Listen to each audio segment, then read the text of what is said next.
All right, custom creator here, Danny Logan.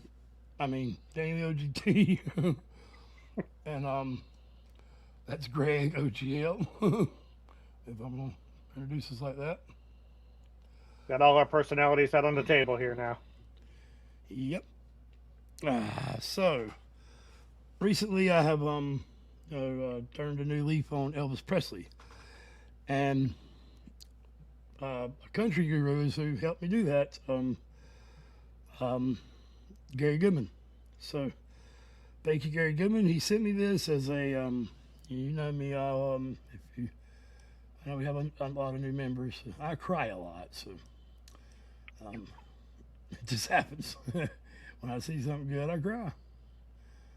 When I see something bad, I don't. That's sad. I don't. That's crazy, but um, I don't know. Maybe I do. That ain't the point. And But he's very in touch with his emotions, is what he's saying. yeah, so this is another Elvis story about humanity, but Gary Goodman titled it "The Try Not to Cry Over Elvis Challenge." So, challenge accepted. Pull my hat up here a little bit. Thank you, Gary. Once again, you Gary's been such a gift to the channel. Really has. Um, yeah, absolutely. And this is, I don't know what else to say. Oh, we both just woke up. We like It's almost 6 o'clock. That's yeah, six, it's that's 20 minutes 5:41. till 6 a.m. and Yep. I think I woke up and asked him what universe I was in about 4:30, and he hit me up. So I think he was eating pizza, probably drinking Coke. So Called it. let's get into this, and I will see if I can not cry. Ah, all right, let's do it. Sonny West was a friend and bodyguard of Elvis Presley for 16 years. As part of the Elvis entourage, became known as the Memphis Mafia. This is a little story about Elvis, the man he was. Okay. I've heard the word the Memphis Mafia, or the phrase the Elvis Memphis really made Mafia. me mad a couple of times, Okay. but mostly he made me laugh. But there was always the music. And when I think of him, and I think of him every day, the thing I remember most about him was his humanity.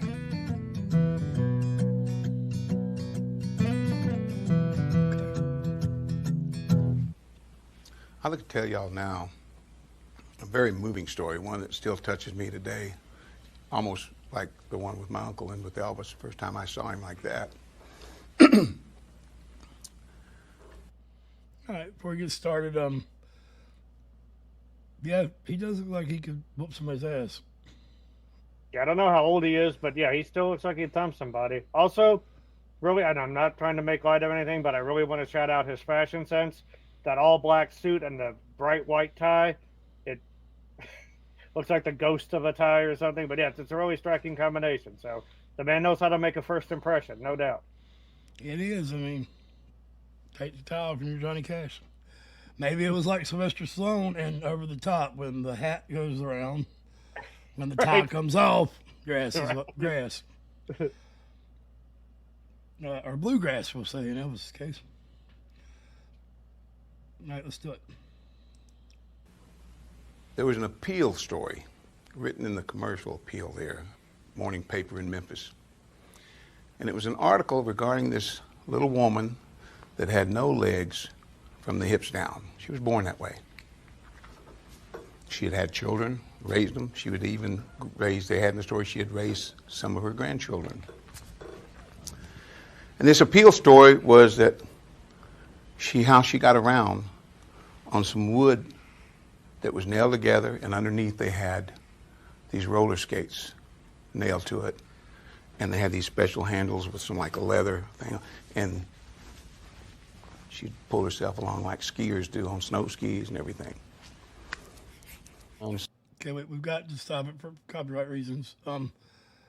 That reminds me of the there's an episode of The X-Files where they go in this house and they're looking for this woman and they pull her out from underneath a bed and she's on a wooden, same thing like what he's talking about. So, not sure, maybe they got the idea for that episode from this story or maybe, but I didn't mean to interrupt the man. But yeah, guys, if you're faint of heart, do not watch the Home episode that he's talking about. But the X Files, it's a great episode. It's really dark though. Is she's like dark screaming. and it is She brutal. wants to go back under the bed. It's really crazy.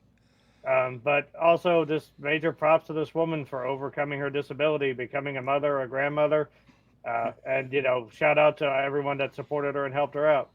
And a mother as a grandmother sounds like too. Mm-hmm. So. Yeah, no doubt.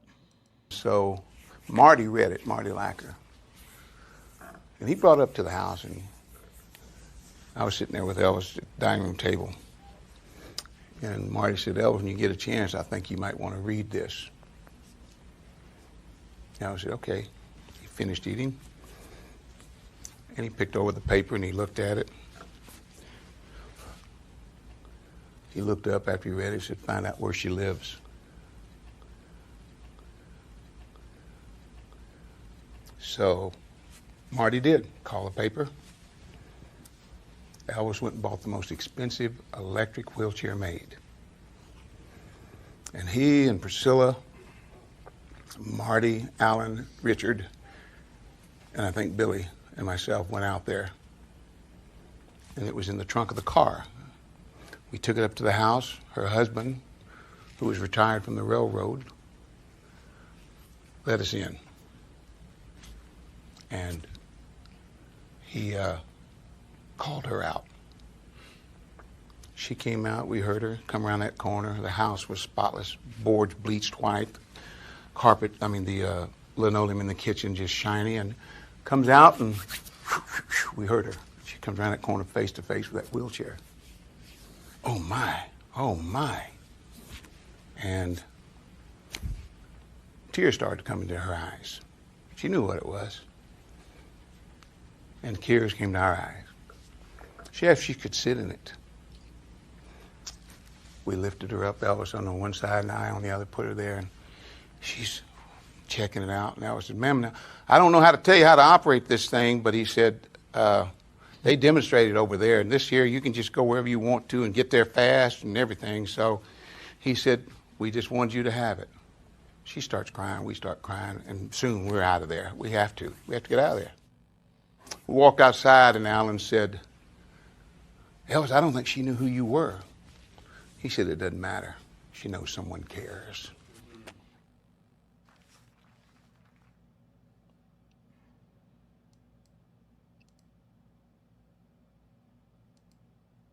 Yeah. It welled my eyes up. I ain't gonna lie. No doubt. That's just, yeah, I don't want to say anything because it'd be against my principles, but it's just humanly to do that. You can, Gio disappeared. He must be crying. So it's a beautiful thing. It is. We shouldn't want to take what would it be, gratitude for our. I have been super emotional this past week anyway, so I probably cried every tear I could cry. I have cried the last 4 or 5 reactions I've done, so I think that's a beautiful thing, though.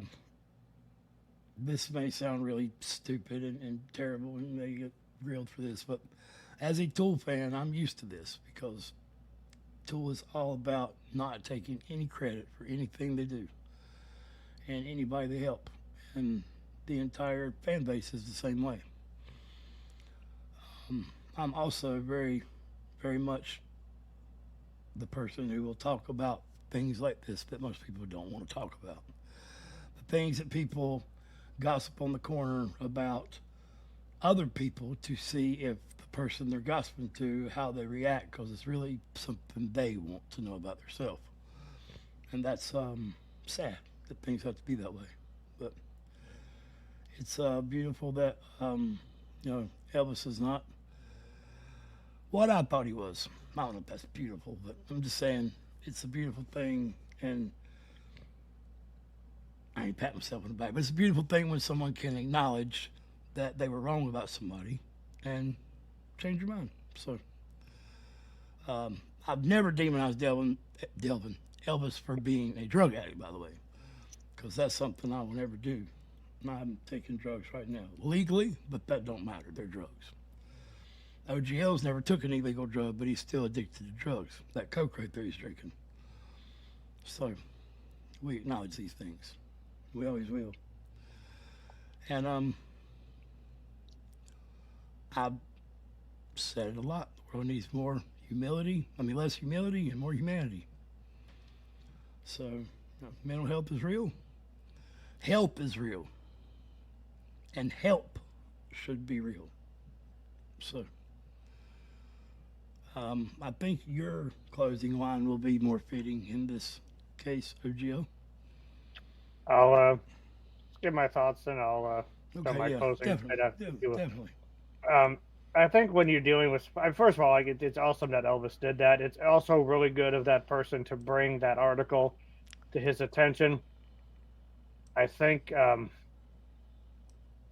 whenever you become famous, especially as famous as Elvis was, there are a lot of dollar signs attached to your name, and you become something less than human to a lot of people. You sort of become a key to them getting something that they want. You become, I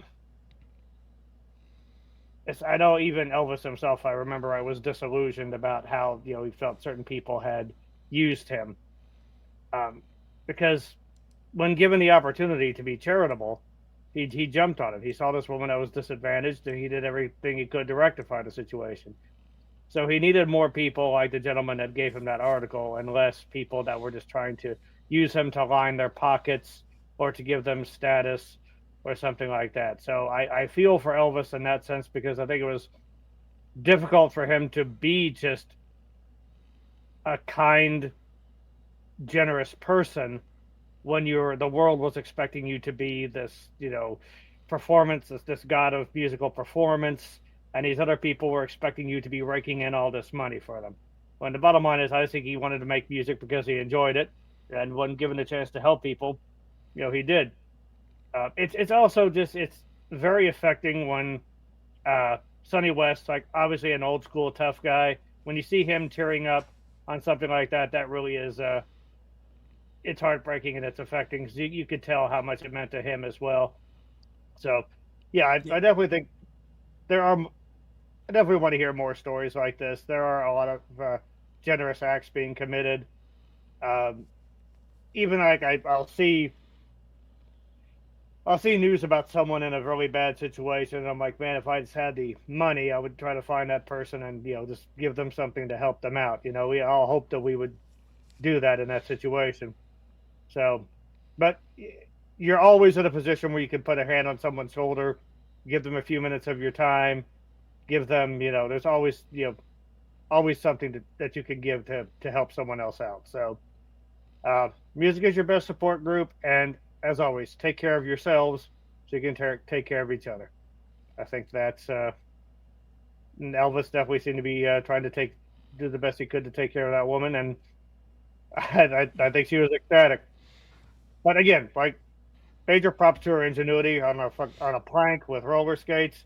But yeah, that was a heck of an upgrade that she got. So um, I wish there were more people that had the resources that Elvis had, looking for situations where they can benefit others in that way. And guys, even if you have the smallest of situations to help, and you need help yourself, I'm going to put my humility out there and go against what I usually do. And some may see it as the opposite, but that's not for me to judge. Thank you, Ed Gear, because the smallest of platforms, our platform, we seen a neighbor in need upstairs because her dad was having surgery and she'd been there with him for several months. Was behind on her rent, so we made a video asking people to help. And Ed Gear, who I didn't know at the time who it was, donated the $200, and we took it up there to her and gave it to her. So, and that was the first money this channel ever made, except for Casbah sending us $12 for a reaction. So, And I think the yeah, first time that it's you'd ever asked for money. So yeah. The point is, it was a very small platform, but it worked. So, yeah. Love each other, guys. Love's what permeates the universe. yeah, I think like anything, things like this grow exponentially. If you take advantage of someone's generosity, they're going to be less likely to help people in the future. But if you help someone, if you're on the other end of that, if you see someone who needs something and you do everything you can to help them out, that person is going to be grateful and they're going to be wanting to help someone else because they will see themselves and everyone that needs help at that point in time. Generosity breeds generosity. A kindness breeds kindness, and we should stop waiting for the government or the church or the powers that be to solve all of our problems, and we should work on solving them amongst ourselves. Yes, because person to person. There are people in the government and the church who can help people without those institutions.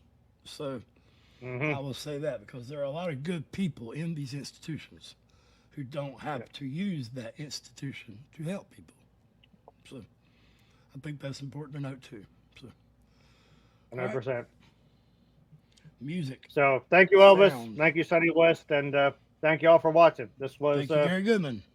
Yeah, as always, thank you, Gary Goodman. You're a great man, Mr. Goodman. I think I always say that. But I don't think he would want the recognition. I don't think Ed Gear wanted the recognition, and neither did I. But I have a platform here to point these things out, and I feel necessary to do it. I have wrestled with myself over these things a lot, but it's time to. I think that's a form of ego in itself. So. And also, just the world needs to know that there's good people out there. It's great for people to not want to brag or take credit for good things that they do, but there's so much negativity in the news and all of that stuff. The world needs to know that there's still decency out there. There's still people that will be there if you need it.